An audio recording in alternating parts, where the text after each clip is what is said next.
Hello students, today I am about to start with session 41 from the chapter Income from Capital Gains. The study material numbering session 41 gives you the few illustrations.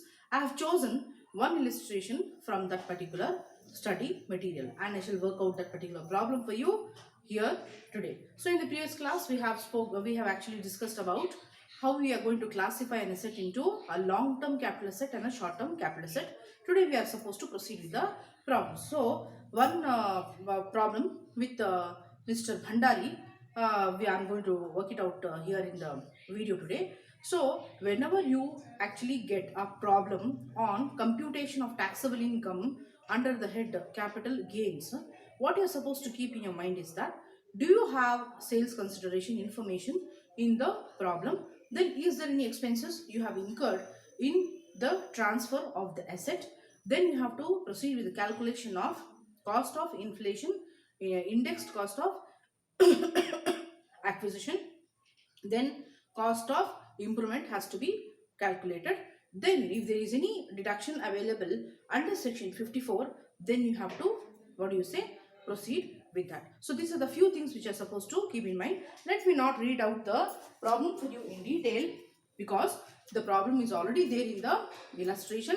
It is also available in the PPT. So you can just go through and proceed with the understanding. So what I am supposed to do here is that I am supposed to compute the taxable income from the head capital gains or from the capital gains. So it is Mr. Bhandari problem, and here I shall start with the sales consideration. What is the sales consideration given in the problem? I can read out the problem, but only thing is that as you already have the problem available with you, you can just go through and you can start with the computation and understanding of the problem.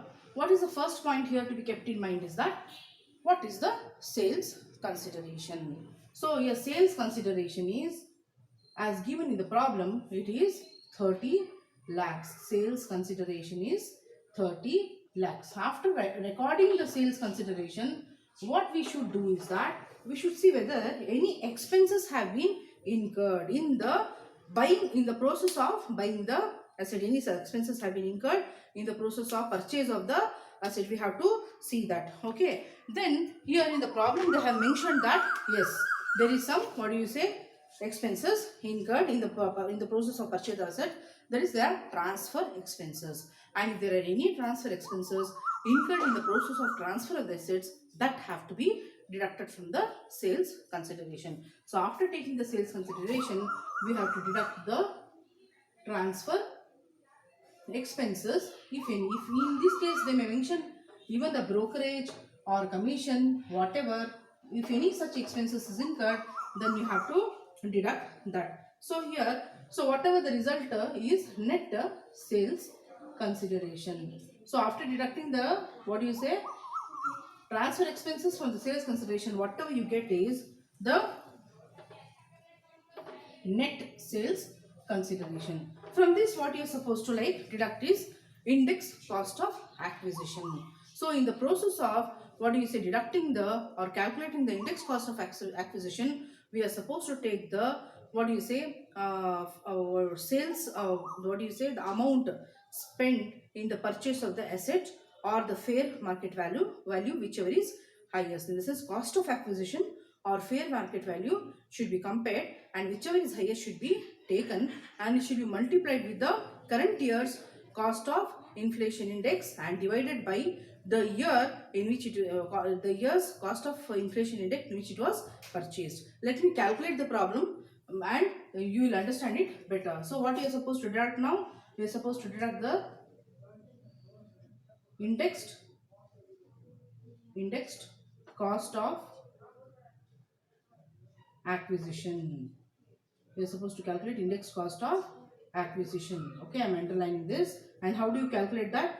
Indexed cost of acquisition is equal to, we are supposed to cost of acquisition or fair market value multiplied with that year's cost of inflation. It is 301 divided by year of acquisitions cost of inflation index. This is the current year's cost of inflation index with that of, in the sense, previous year's cost of inflation index, and this is the cost of inflation index for the during the year in which the asset was purchased. So what is the cost of acquisition? Cost of acquisition is 1,50,000, or fair market value given in the problem is 2,50,000. So we are supposed to compare this and find out whichever is highest.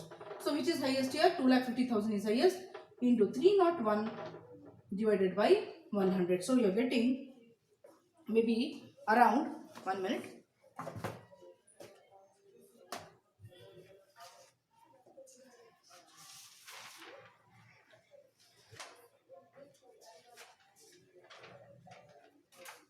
It's coming up to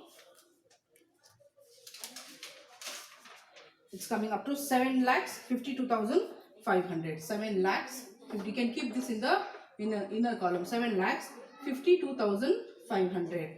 So here, so this is the index cost of acquisition. So index cost of acquisition is calculated as follows.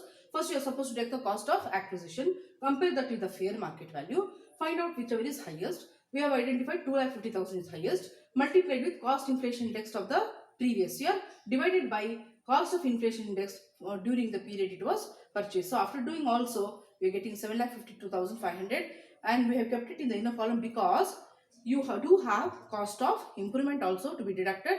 We can add it up and take it together. For that reason, I have kept it in the column. What is the next step? We are supposed to deduct. We are supposed to further deduct cost of acquisition.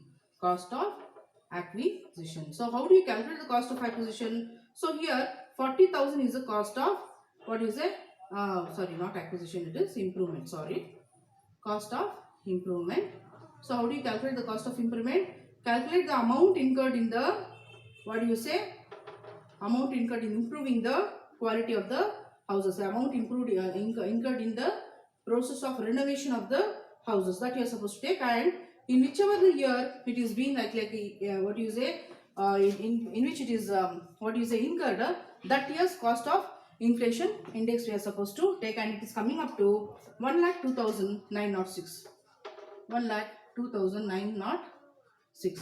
So this is actually your cost of inflation index. After deducting both of it, you are getting 21,19,594. So this is actually what you are getting after deducting both of the, the cost.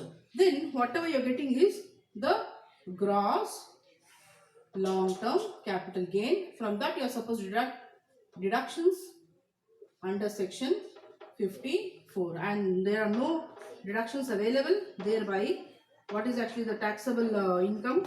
Taxable income under head capital gains is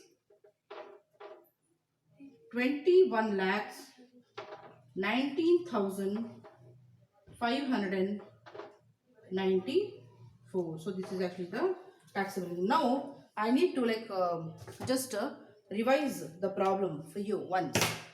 Okay, so here in this problem, Mr. Bhandari is actually purchasing a residential house, and it is in Delhi. On 1/4/2000 he is purchasing the house for the rate of 1,50,000. So 1,50,000 is nothing but the cost of acquisition which I have taken here. On 1st May 2000 he gifted the house to his son Mr. Sukumar. Mr. Bhandari constructed the first floor of the house in December 2000 at the cost of 50,000, and Mr. Sukumar made improvements in the house, and he added 2 bathrooms for the cost of, what is the cost of improvement is taken. He is incurred the cost of improvement during the year 2005.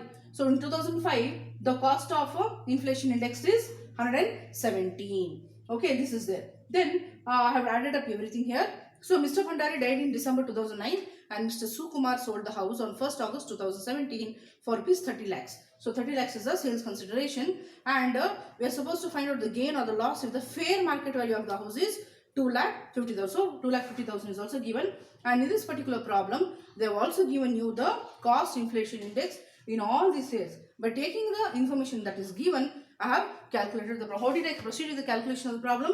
I have taken the sales consideration, deducted the transfer expenses or brokerage expenses, whatever you are going to incur, that you are supposed to deduct and treat it as transfer expenses.